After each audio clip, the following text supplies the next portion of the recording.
Well, good evening. This is Sunday Express, being the 24th of August 2025. And the question is, are you ready for Tuesday? We're talking about Tuesday, we mean the semi-finals of the African Nations Championship, where though Kenya, Uganda and Tanzania as a host are out. As is KBC, your lead broadcaster, national broadcaster and sports partner, is continuing to show these particular matches to you live. And come Tuesday, the semi-finals, we're still going to be showing that. Good evening once again. This is Sunday Express. But before we speak matters sports, as well as what has been happening, let's have a look at what has been making headlines.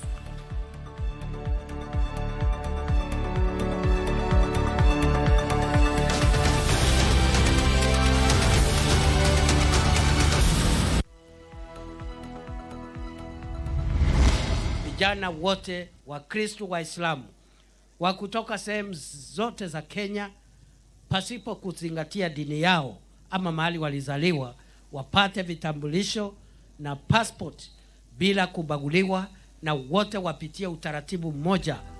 The government defends the removal of vetting in the issuance of IDs in Northeastern, terming it a remedy for discrimination. Warring communities in the North Rift seek peace through sports. And floods wreak havoc in North Teso as rivers Malaba and Malakisi overflow following heavy rains.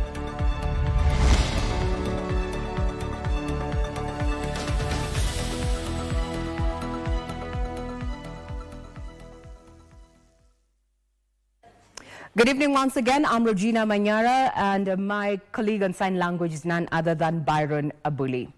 Now, Deputy President Kithure Kindiki and a section of leaders allied to the broad-based government have defended President William Ruto's move to issue national identification cards to northeastern communities without delays occasioned by vetting. Kindiki says the directive is a bold step towards ending discrimination.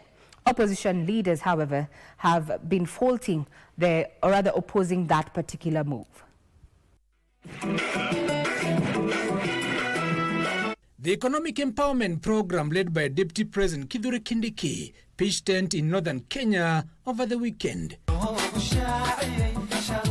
Kindiki said the Kenya Kwanza administration was keen to ensure fair and equal distribution of the national cake, including infrastructure, housing and power connectivity, and end marginalization of border communities.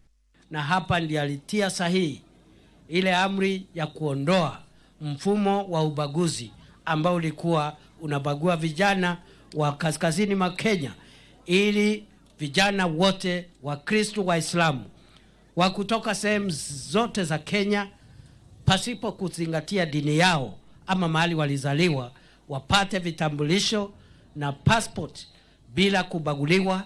Haswa sisi watu wa Northeastern tulikuwa tumewekwa kando na Kenya ingine. Leaders allied to the broad-based government, including Speaker of the National Assembly Moses Wetangula and a section of politicians from northern Kenya, questioned why leaders in the opposition were opposed to the removal of vetting requirements for issuance of national identification cards to the residents of border communities.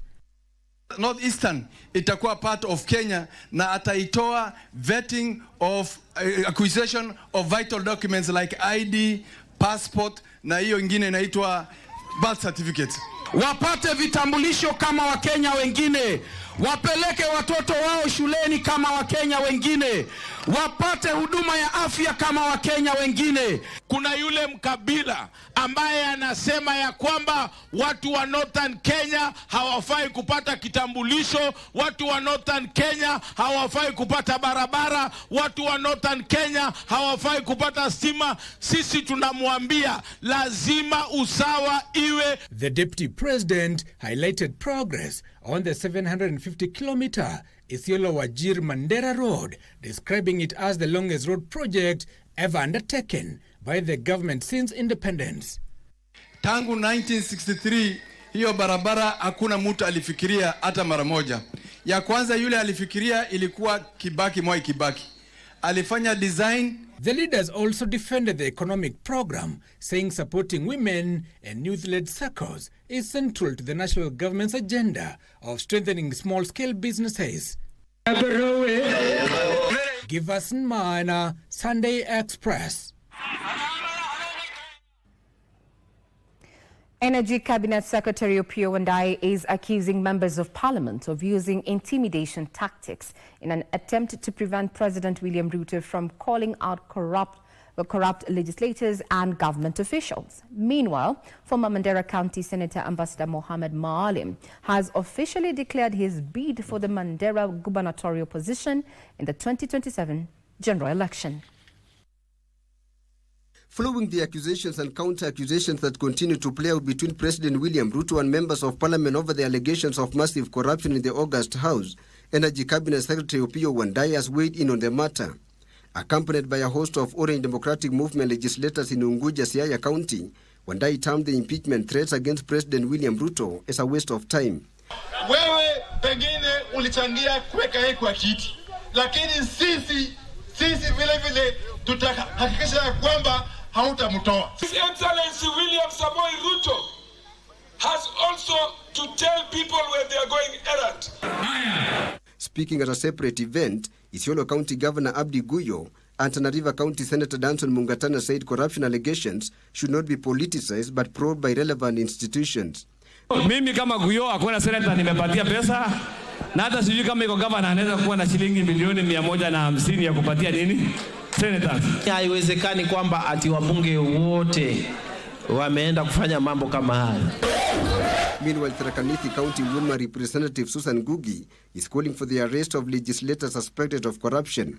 Separately, Senate Speaker Amason Kingi has called on leaders to prioritize equity and inclusivity in the distribution of national resources, emphasizing the need for fairness across all regions of Kenya.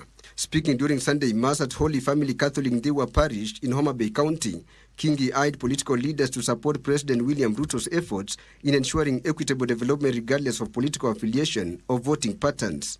Homa Bay County Senator Moses Kajwang reaffirmed the need to restructure the Constituency Development Fund (CDF). This is Kenya. All of us belong in this country. Let there be equity. Let us support the president to bring about true equity in development in this country. We must remove politicians from CDF. The second thing we must do with CDF is that we must change the basis of distribution or allocation of money. Elsewhere, former Mandera County Senator Engineer Ambassador Mohammed Maalim has announced he will contest the Mandera gubernatorial polls in the next general election. Maalim says if elected, he will ensure prudent utilization of county resources and proper budgeting to tackle the challenges facing the county. Mandera must rise. Our people must have better health care, better service of clean water, and opportunities for our youth and our women. Tilio Marco for Sunday Express.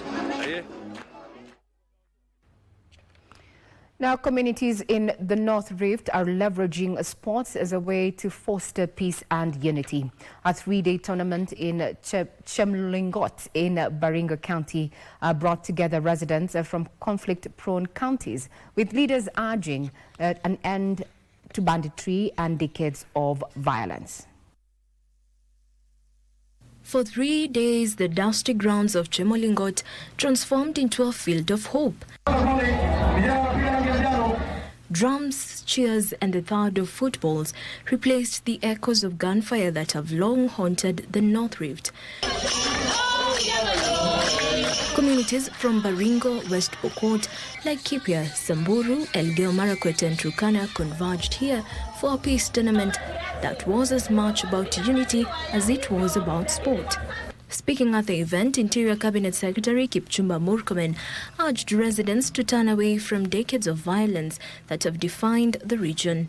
Ninawaomba kwa heshima, jitolee, tafuta chief, tafuta OCS, tafuta mtu wa serikali, peana hiyo bunduki. It is not useful to you. Tunataka kubadilisha bunduki na tubadilishe na maendeleo. Tunataka kubadilisha bunduki na tulete national government programs ya culture kwa sehemu hii. Watu wakulie culture yao vile uliona wengine wanakulia mambo ya mchezo. Baringo Governor Benjamin Chiboi and Elgeyo Marakwet Governor Wesley Rotich, who both attended the tournament, reminded the gathering that the region has lost precious years to conflict. Waziri, we want to say you have our total support as the leaders of the North Rift region. Na tunataka tukuombe kutoka leo bunduki itolewe na sasa watu wafanyiwe maendeleo, watoto waende shule, vijana wafanye biashara, wafanye ukulima, watu wapate pesa. Muda mrefu jamii zimekuwa zikiangamizana, jamii zimekuwa na utata na wasama kwa sababu ya mambo ya rasilimali, kwa sababu ya hali ya majanga. Na sasa hivi tumejumuisha makaunti 6 waweze kuongeleshana, waweze kuwa na mazungumzo jinsi wanaweza kuridhiana, jinsi wanaweza kuwa pamoja, jinsi wanaweza kufanya miradi zao pamoja pasipokuwa na ile uhasama baina ya majamii. For decades, the North Rift has been synonymous with banditry, displacement and loss. Now, initiatives like this peace tournament are offering a glimpse of a different future, one where football nets replace cattle raids and running trucks replace escape routes. Jacqueline Masharia for Sunday Express. Now, it was an extraordinary Sunday service at the Presbyterian Church of East Africa, Kariobangi South in Nairobi. The songs, announcements and the sermon were done in sign language as a gesture of embracing inclusivity for persons with disabilities, particularly the deaf and dumb.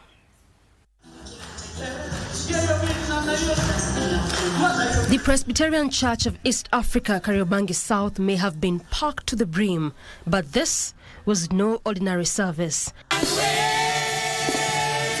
On this day, persons with disabilities were at the forefront, leading prayers, singing, and delivering the day's sermon. The unique service held annually was a display of ability and resilience, sending a clear message that persons with disability can also be trusted with leadership and deserve respect. Na siku ya leo ni siku ambayo ni kuu kwa sababu tumeweza kupata nafasi ya kuongoza ibada na kufanya mambo yote ya uongozi katika kanisa siku ya leo, tukifanya ama tukiongozwa na wale ambao tunasema kuna ulemavu.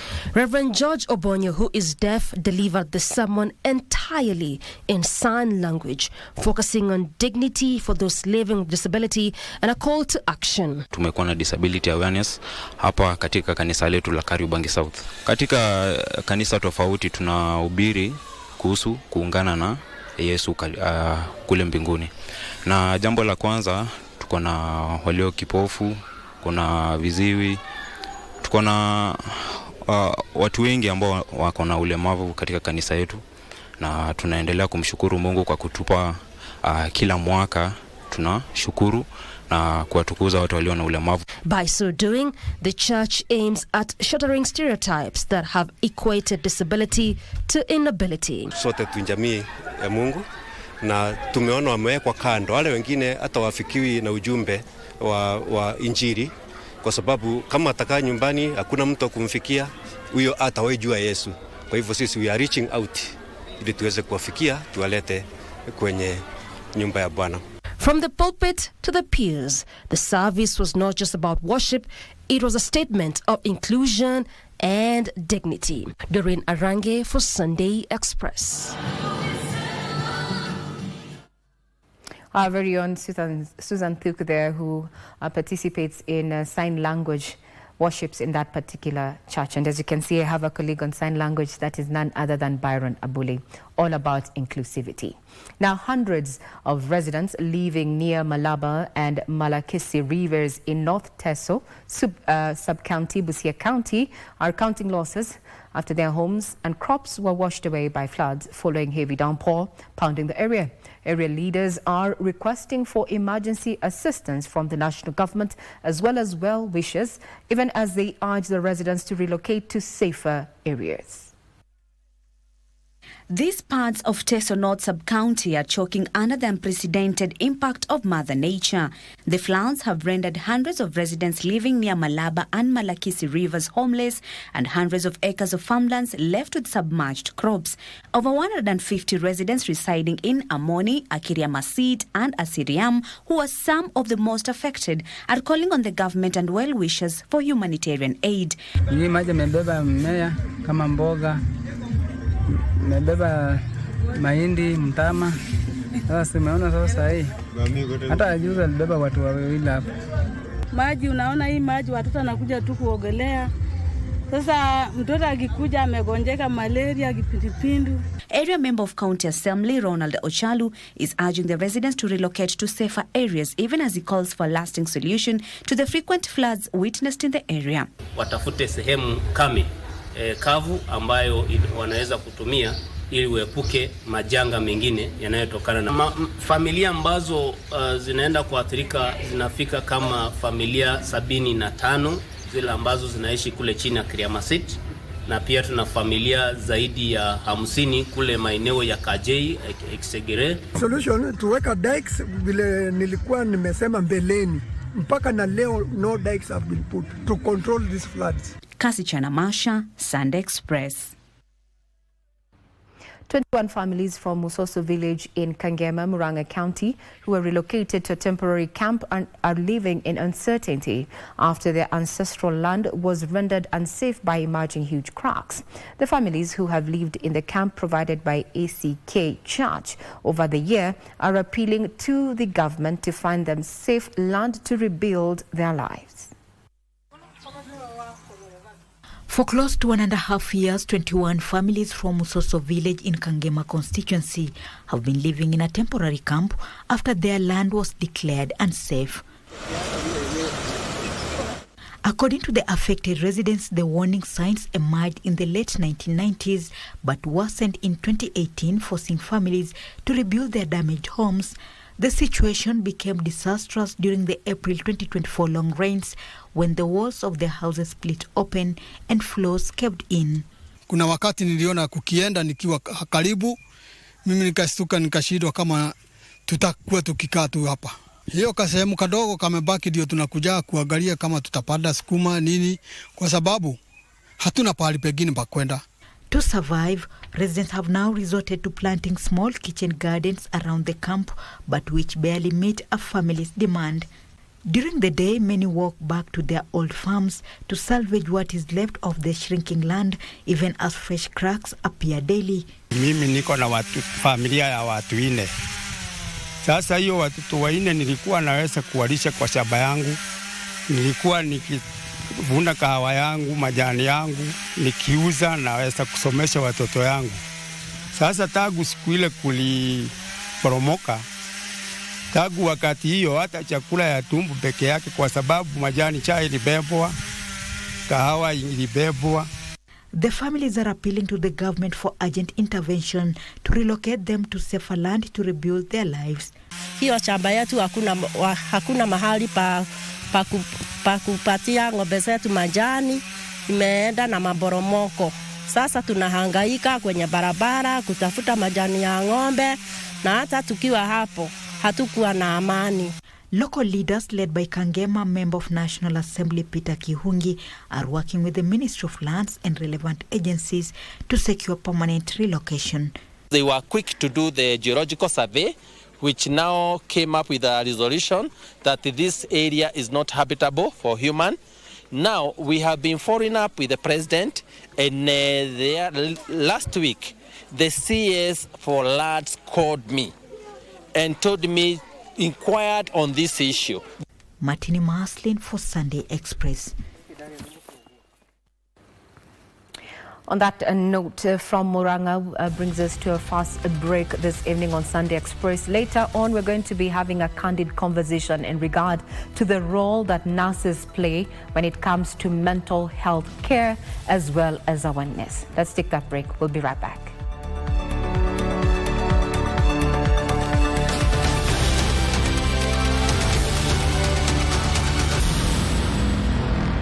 Hello there. Do you want to own a home? Welcome to Boma Yangu. a Kenyan government initiative offering affordable home ownership opportunities to every Kenyan. We have projects across the entire country. With a deposit of 5% the value of the house and a fixed interest rate of as low as 3%, your journey to home ownership begins. Log in to the eCitizen portal or dial *832#. Register with 200 shillings only and start saving via mobile money, debit card or credit card to achieve the required deposit. From the listed housing developments, select your preferred location and apply for a housing unit to begin your journey towards home ownership. Prices start from 640,000 Kenya shillings. Visit Boma Yangu at www.bomayangu.go.ke. Brought to you by Affordable Housing Board. Makao bora, jukumu letu.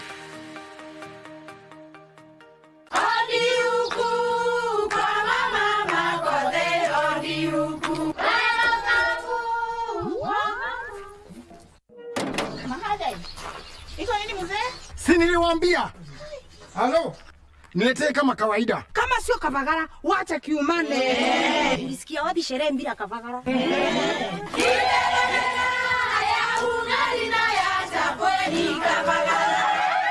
Wanaoijua wanaijua. Eti kavagara ya ugali na chapo zinaongoza sokoni. Kama hujakula ugali ya kavagara, usiseme umekula ugali. Chapo yapendeza. Hii chapati ni tamu sana. Omera, sherehe bila kavagara sio sherehe. Dukani usitishe unga, itisha kavagara.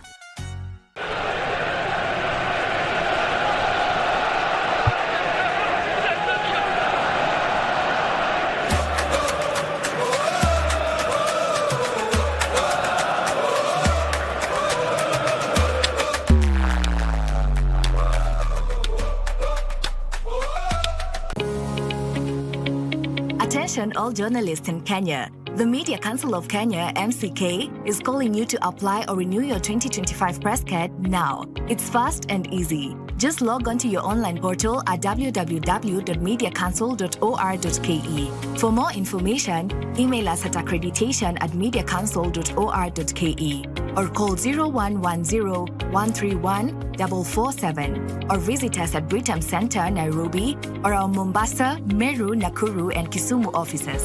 You can report violations or press freedom issues by calling us on 0702 222 111. Stay legit. Carry your press card on duty. Always ready, always professional. MCK, promoting press freedom and responsible journalism. Are you looking for an insurance partner with a smart cover that doesn't break the bank? Look no further than Definite Assurance. We make insurance simple, clear, and definitely affordable. We offer protection for various motor classes, fire and burglary, marine, personal accident, bonds, and corporate medical insurance. We are real people who give real care. Visit www.definiteassurance.com or email info@definiteassurance.com for more information, or contact 0708-247-247 or 0788-247-247. Definite Assurance. You are definitely covered. J. Ukonao. In a world where news is ever changing, staying informed is more important than ever. Join us every week on News Check, your go-to show for the latest in current affairs, breaking news and in-depth analysis. A warm welcome to KBC News Check. From politics to global events, we bring you content that matter to you. We're not just speaking about the governance and how we want to see it, but want to actually participate. Get your facts, hear from the experts, and really understand what is happening around you. We need to change our system first. You have to do the impossible to make sure the message is home. Stay ahead, stay informed, stay engaged. Will these people, everybody agree? Just listen to me. Let's give him a chance to clear the air. Catch News Check every Tuesday and Wednesday from 10 a.m. to 12 noon. Only on KBC Channel 1.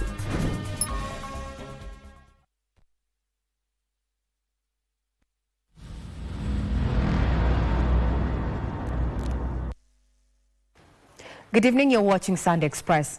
Now, the Pokomo community in Nairobi has held its annual cultural gathering with a keen interest in teaching their children their tradition. Through music, drumming and dances, the event offered young people in the city a rare opportunity to experience the heritage of their ancestral home along the Tana River.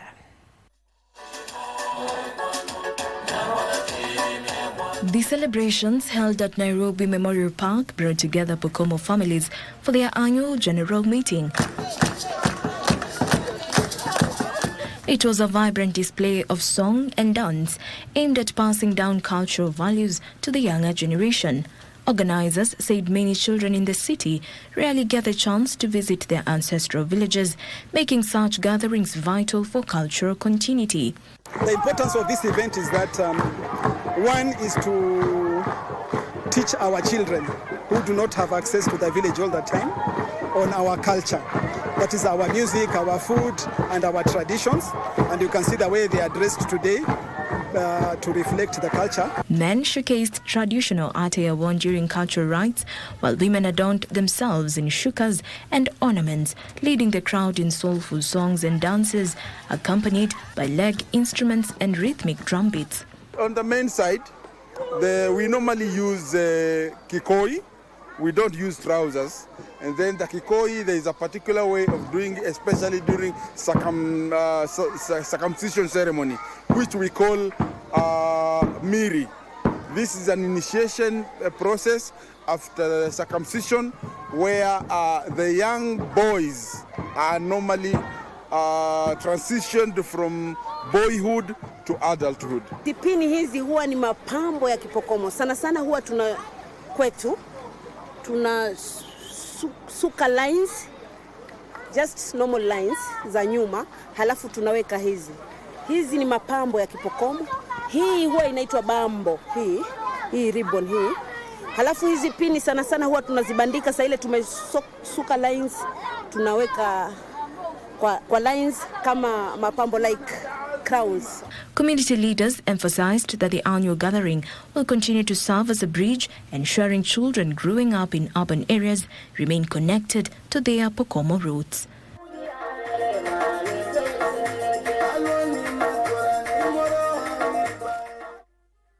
Now to the counties, the Cabinet Secretary for Lands, Public Works, Housing and Urban Development, Alice Wahome, has assured Kenyans that the government's affordable housing program remains on course. Speaking during an impromptu visit at the All-Kalau Affordable Housing Project, the CS revealed that 520 housing units were under construction, with already 100 complete and 40% nearing completion. This and other stories from our County News Roundup.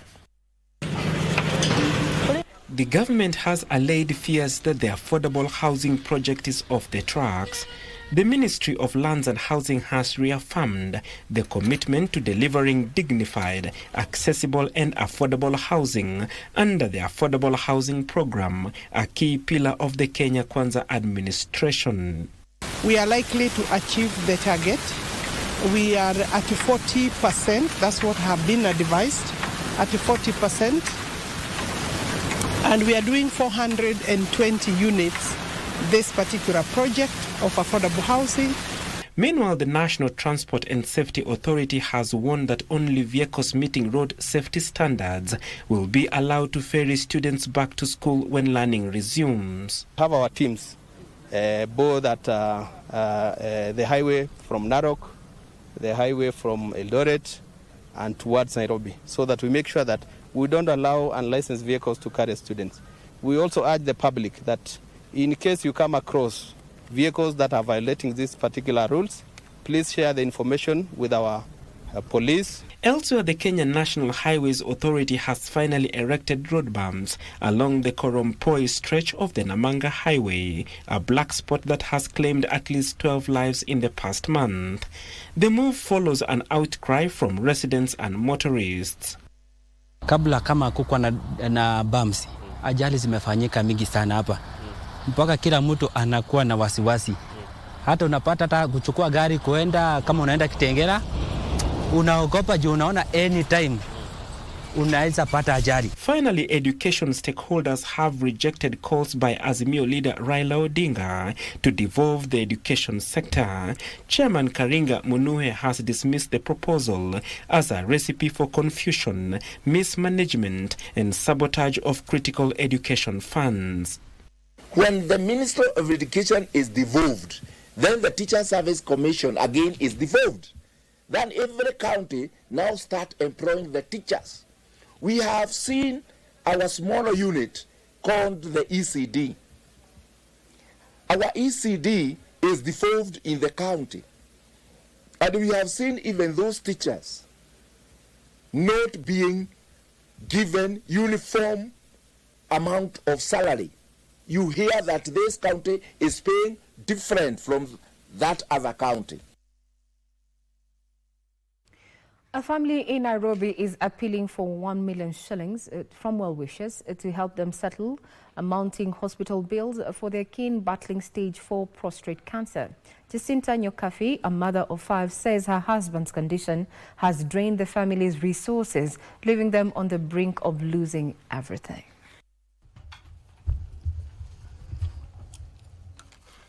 It has been 4 years of struggle for the family of John Mwangi. Mwangi is currently admitted at the Kenyatta University Teaching Referral and Research Hospital with prostate cancer. Jacinta Nyokabi says her husband's treatment has left the family cash-strapped. Amekuwa mgonjwa kwa muda wa miaka 4 na amekuwa akiungua hapa na pale tukitafuta shida ni gani. Dakika amefanyiwa mpaka operation, ametibua TB, dakika ya mwisho tukaambiwa ni cancer. The family struggle has been compounded by other tragedies. One of their sons was injured during the recent youth-led protest, while the other has been battling a psychosocial condition. Jacinta says auctioneers have threatened to seize the family's property over unpaid debts. Tangu akuwe mgonjwa niliweza kuacha kazi na pia yeye aliweza kuacha kazi ili nimshughulikie, na kwa saa hii ni mimi peke yangu na yeye tu, mpaka ikafika mahali nyumba ikawa imefungwa, auctioneer wanakuja kunitolea vitu zangu. For Mwangi, his greatest worry is the toll the illness has taken on his family. Tangu amehangaika ili aweze kunisaidia nitoke mahali hapa, na isitoshe nitoke kama nimepona. Hata hiyo ndio furaha yangu. Isiwe tena nitatoka nikiwa mgonjwa niende kuwa mzigo kwake. With relatives keeping their distance, Nyokabi says she feels abandoned.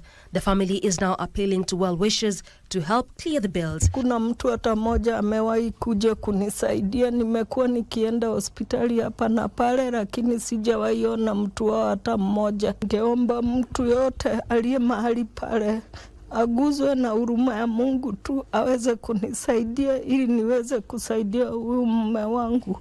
Contributions can be channeled to Jacinta Nyokabi through M-Pesa number 0720914962. Doreen Arange for Sunday Express. You can feel the pain of the family, and if you're in a capacity to assist, this is the number. Let's take it again. Jacinta Nyokafi, M-Pesa number 0720914962. Yeah, be a brother's keeper if you can. Now, we cross over to the activity of the last few weeks, and we are not done yet. I'm talking about Chan 2024. Daniel Wahome, are you ready for Tuesday? I'm ready for Tuesday because we're getting into the final week of Chan Pamoja 2024. And you know, Kenya is hosting the final on Saturday. And the big thing about Kenya, we'll fill the stadium and we will fill the fan zones. That is good. So take it away. All right, thank you very much, Regina. And let's talk about the semi-final stage of the 2024 Africa Nations Championships. This is all set. Sudan will face Madagascar in the first semi-final of the tournament on Tuesday at the Benjamin Mkapa Stadium in Tanzania, before Morocco and Senegal meet in the second semi-final late that night in Kampala, Uganda.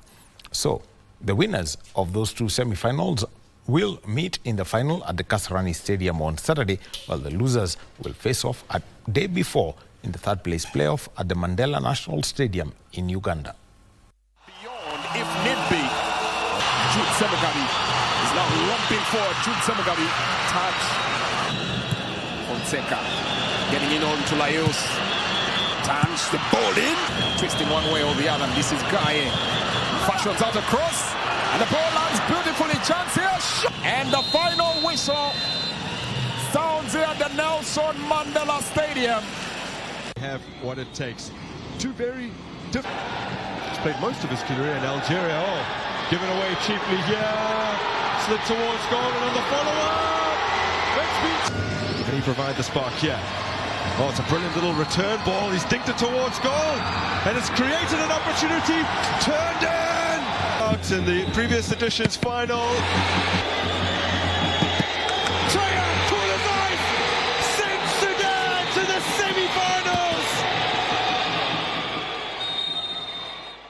And the national women's volleyball team, the Malkia Strikers, started their World Championship campaign on a sour note after losing by 3 straight sets of 22-25, 8-25 and 20-25 to Germany as the Volleyball World Championships entered day 2 in Phuket, Thailand. Malkia will take on Poland tomorrow.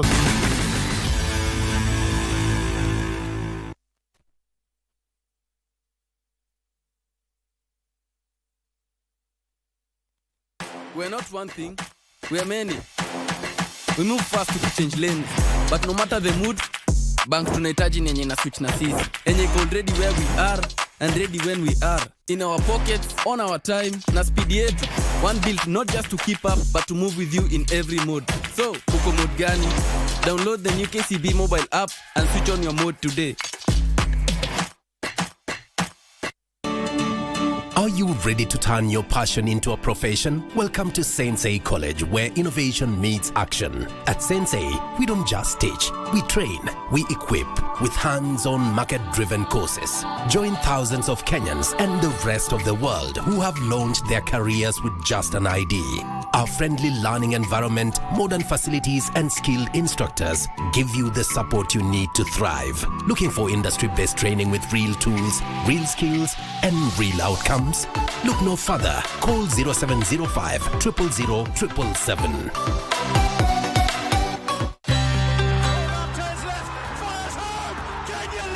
During this 2024 Chan moment, every glass of milk tells a story of care, quality, and goodness from the farm to your table. At the Kenya Dairy Board, we ensure that every drop you drink is fresh, safe, and wholesome from licensed dairy business operators you can trust. Milk is nature's pure gift, packed with calcium for strong bones, protein for growth, and vitamins to keep you healthy and active. Always look for dairy products permitted by the Kenya Dairy Board, KDB, your guarantee for safe and quality milk and dairy products. From our children to our adults, from breakfast to bedtime, the goodness of milk powers every moment. The Kenya Dairy Board, world-class dairy regulator committed to quality, safety, and national pride. The stage is set, the teams are ready, and your voice could be the difference. Come wave your flag, sing your song, and back your favorite team as they battle for glory in the Total Energies CAF African Nations Championship 2024, right here on home soil.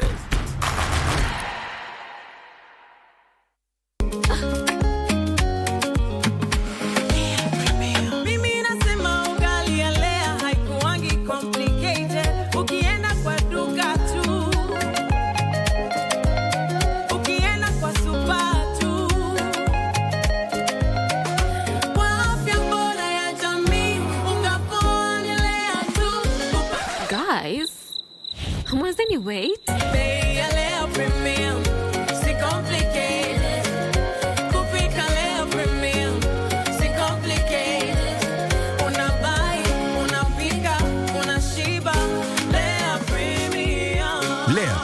flower, nurturing the world. Available in a store near you.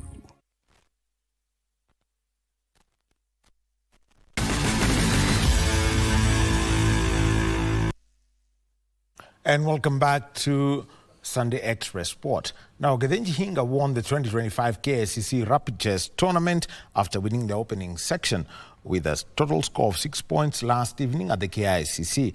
Joyce Nrango was the best lady in the one-day tournament that attracted over 70 players.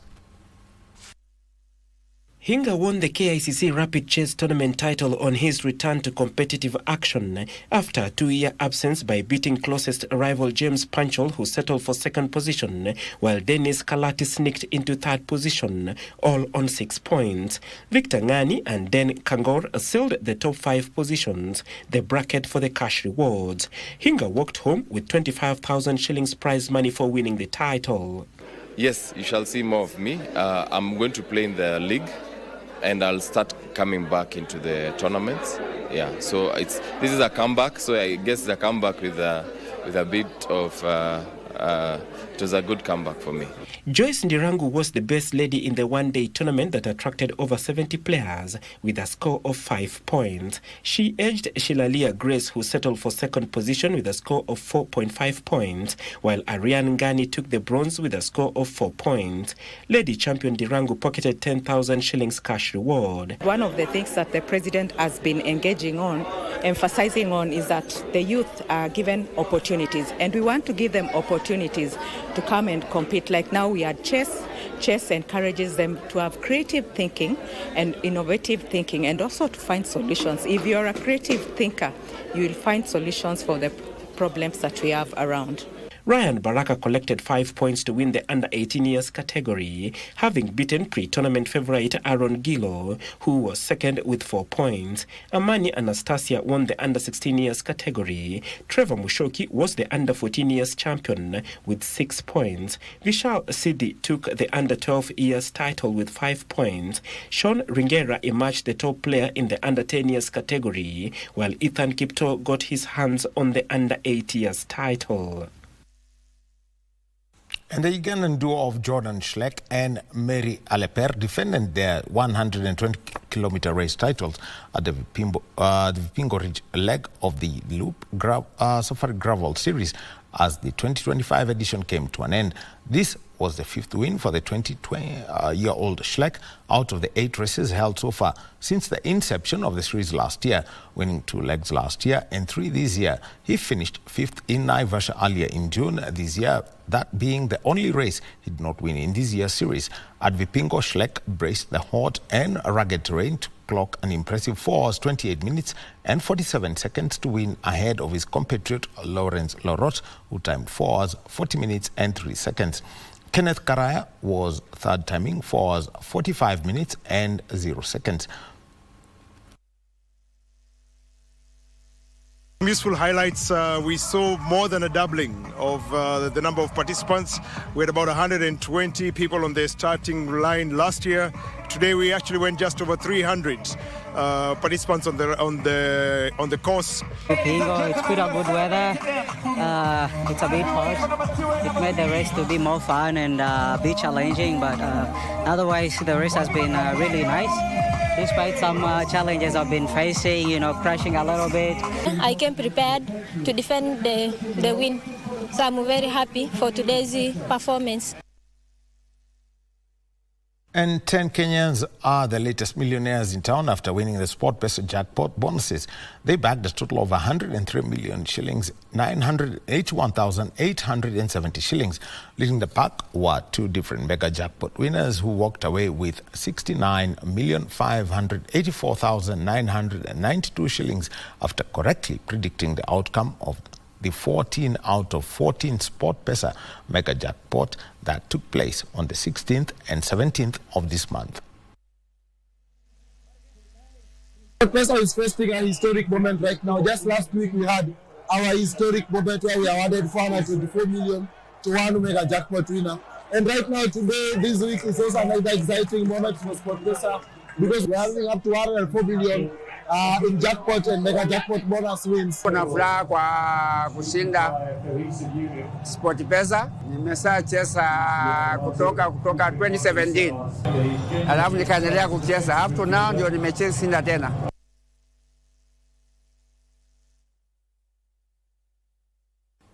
And that's the sport for tonight. We'll be talking much more sport in the coming week. We already do that. Chan iko KBC. But I can tell you, tomorrow morning at 7:30 a.m., the trophy itakuwa KBC. And we shall give you the opportunity to see it and hear the story around the tournament and everything around it. So, sleep tight, wake up early. My name is Daniel Wahome. Back to Regina. Wahome, before I let you go, let's just quick banter. Want to hear your view. Come Tuesday, you said you're ready for Tuesday. So we're going to be having Madagascar squaring it out with Sudan. Madagascar beat Kenya, while Sudan also trounced Algeria there. That is around 5:30 on Tuesday. In that particular match, who do you think will carry the day, Madagascar or Sudan? I think I'll go with Sudan on this one. All right. And at 8:30, Morocco versus Senegal. So Morocco beat Tanzania, Senegal beat Uganda. In that particular match, who do you expect is going to carry the day, Morocco or Senegal? We want Morocco to come back to Nairobi. All right. The final is in Nairobi. Yes. So we would like to have Morocco and Sudan in Nairobi on Saturday evening at 6 p.m. Well, it's a matter of wait and see if indeed Daniel Wahome's predictions are going to come true. Remember, we're your true sports partner, and we're going to be keeping you tabs, on what is happening. Those who are not going to make it to the stadia, well, that's why we're here. So now we let go of matter sports and focus on our conversation tonight, where we're looking at the role of nurses in mental health awareness. And joining me on set is none other than Faith Henton, who is the founder and chief executive officer of Pamoja Mental Health and Safeguarding Network. Thank you, ma'am, for your time. Thank you, Regina. Now, we never relate, or rather, we do not relate mental health to nurses. Where is the nexus? Why so? I think historically, it's always been known as general nurses who are the most important.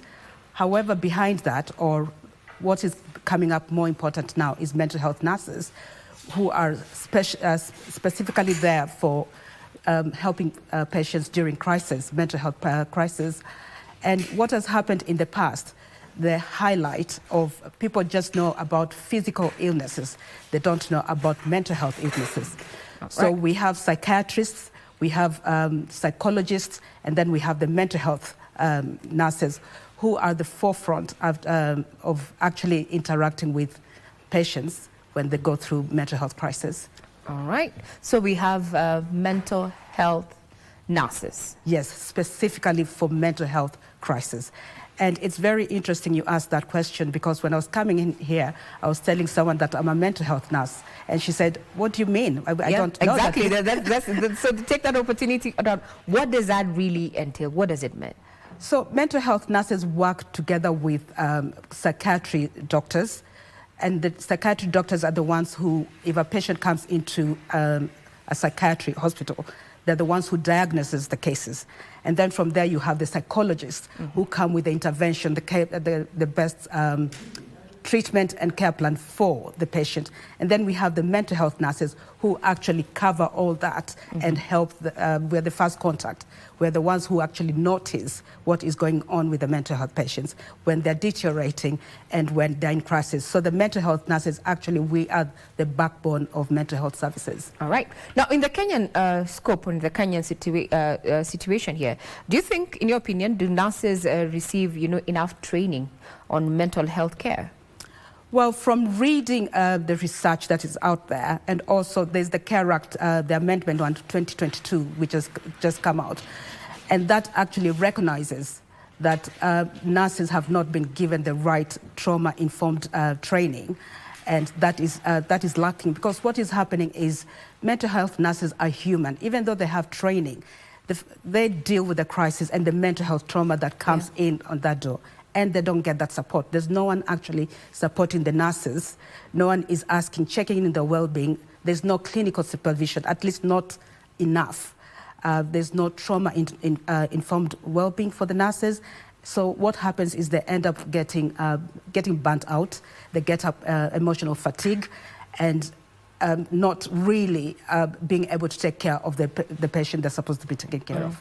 Well, I think, Faith, there you picked that from my mouth. We just wanted to look at, the challenges that you go through in this particular, supporting patients who are seeking treatment for mental health issues. Then who gets to take care of the nurse? Absolutely. So don't forget that when a patient is coming into an inpatient, for example, or is coming into the services where their mental health has really deteriorated, it's a fully charged area. There's the family who is actually very worried. And the nurses are the ones who are carrying that burden. And we forget, at the end of the day, as I said earlier, the nurses are a human being, and they need to have proper informed training. They need to have peer support to be able to carry this along. All right. Yeah. Now, we are talking to Faith Henton, who is the CEO and founder of Pamoja Mental Health and Safeguarding Network, in regard to the role that nurses play when it comes to mental health. Let's take a quick breather, but when we come back, we're going to be now unpacking the role that nurses can play to, counter stigma within the community where mental health is concerned. Do not go away.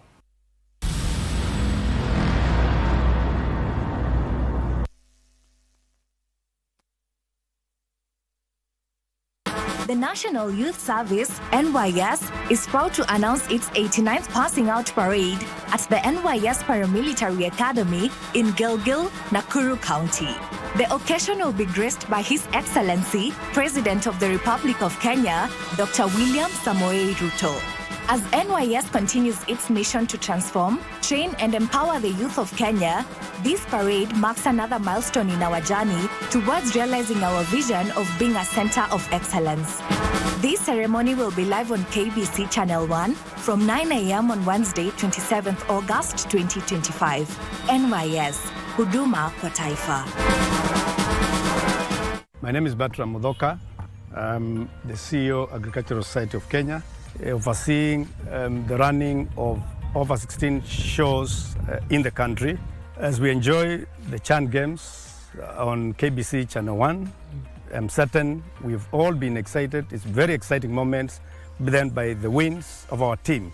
Na baada ya Chan, tutaenda wapi? Tutaenda kwa maonyesho ya kilimo, ASK shows. Na tutaanzia wapi? Tutaanza Mombasa, pale Mkomani Showground. Asante sana. Ndio. Shukran. Alafu tukiendelea hapo, tutaelekea Nyeri, pale Kabirini Showground. Alafu tukitoka pale tutaelekea Kabarnet, pale Baringo. Tena tukitoka hapo tutaendelea mpaka Lichota Showground, pale Migori. Mwisho ama bado mwisho. Sasa tunaendelea ile kubwa ambao ni Nairobi International Trade Fair, pale Jamhuri Park, Nairobi. Lots of technologies, lots of innovations for learning purposes. We're closing with the Kitale National Show. Again, running in from the 8th to 11th of October, the home of dairy, the home of beef. Asanteni sana, karibuni sana nyote kwa Chan, kwa ASK shows.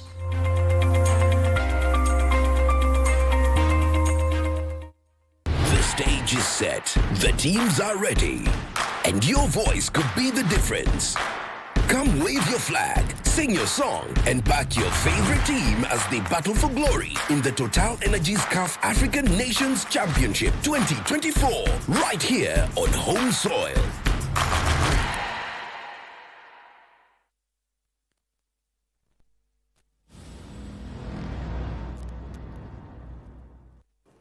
Welcome back. This is Sunday Express, and tonight we're looking at the role that nurses play when it comes to mental health. And on set is none other than Faith Henton, who is the CEO of Pamoja Mental Health and Safeguarding Network. So before we took a quick break, we were just looking at the challenges that nurses face when they're rendering their services, in this particular field. The question of stigma and how it's affecting, delivery when it comes to care when mental health is concerned is something that has grappled the medical field for a while.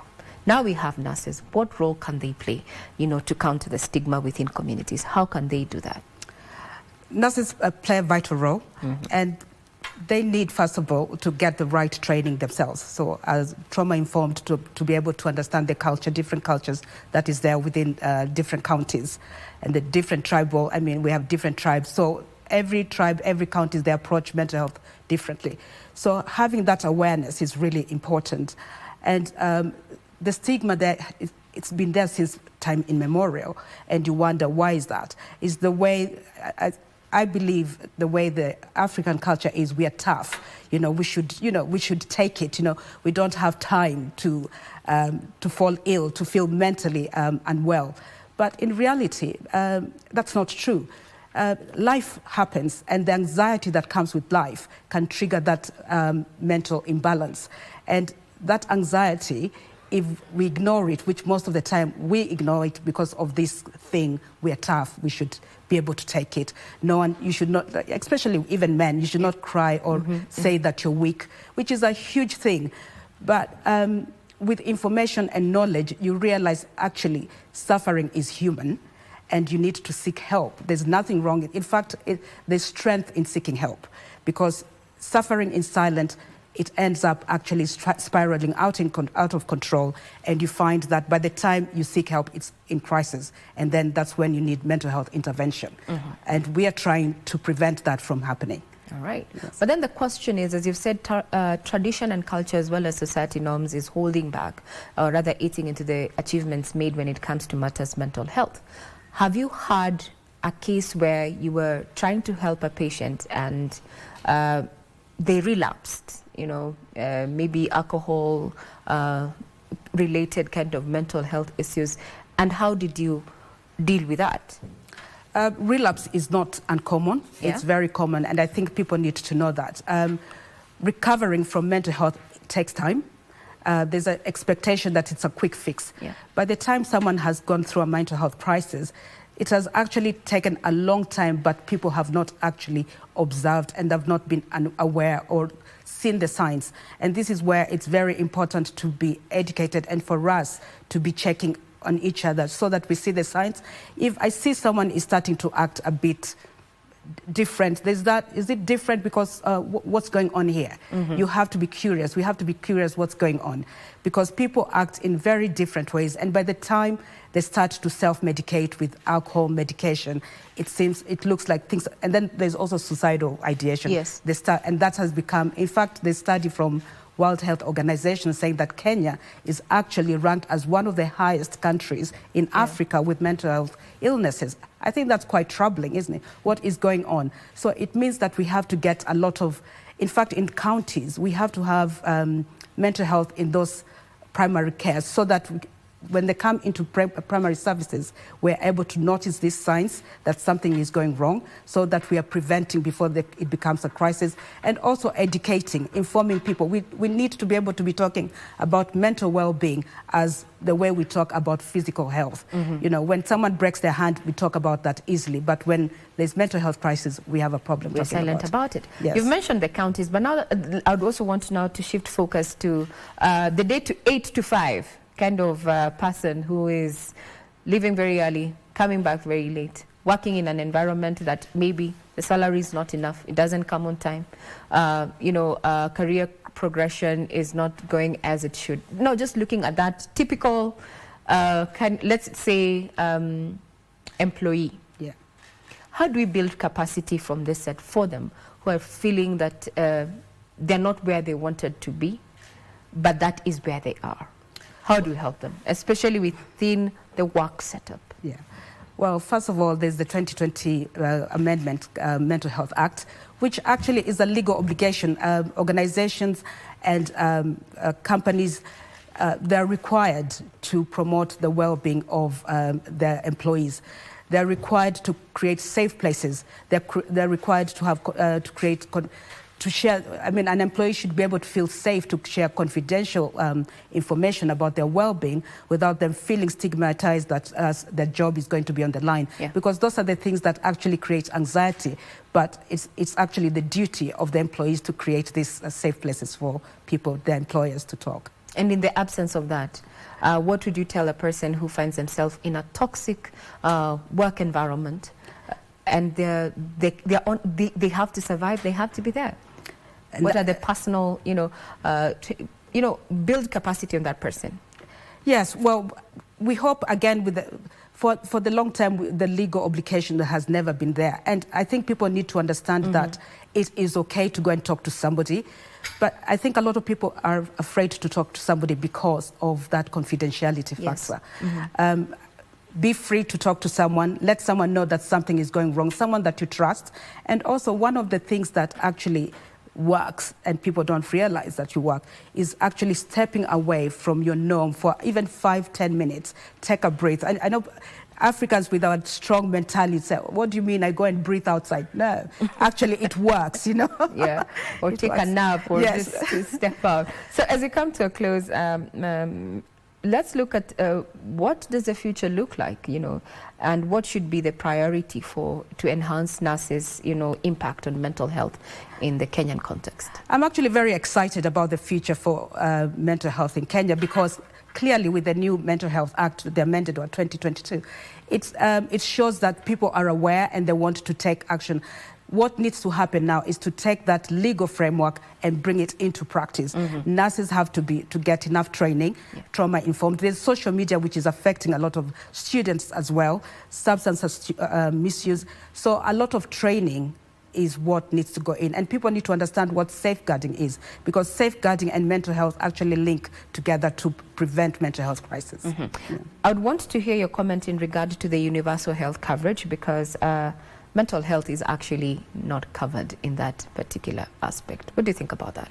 It should, because again, people just need to start thinking about mental health. If we don't safeguard people with their mental health, we're not going to have a working capacity, because it's impacting the way people are working, it's impacting family homes, which means that even children are affected. So it really should go without any question that should be covered. All right. Yeah. Very well said. We have been speaking to none other than Faith Henton, who is the CEO and founder of Pamoja Mental Health and Safeguarding NICTOC, saying that where we are with the current legislation, then we need to move from the legislation and put it into paper, move paper into action, because where we are, if our mental health is not taken care of, then we will not have the workforce that we require to drive the country forward. I'm Regina Manyara. You've been watching Sunday Express. Let's see you on Tuesday for the semi-finals, where Madagascar is going to be squaring it out with Sudan at exactly 5:30,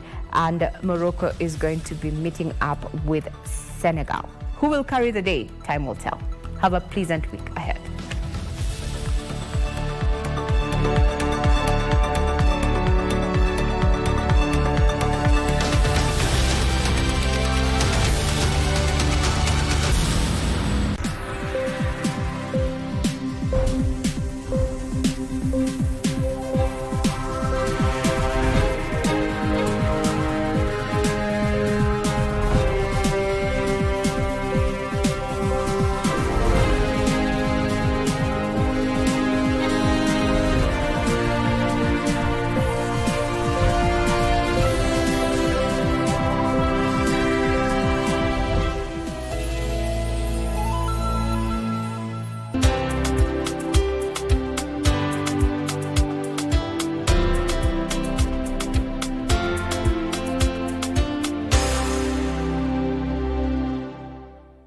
At the heart of Kenya's transport infrastructure is the Mechanical and Transport Directorate, MTD, under the Ministry of Roads and Transport. We oversee a network of services spread across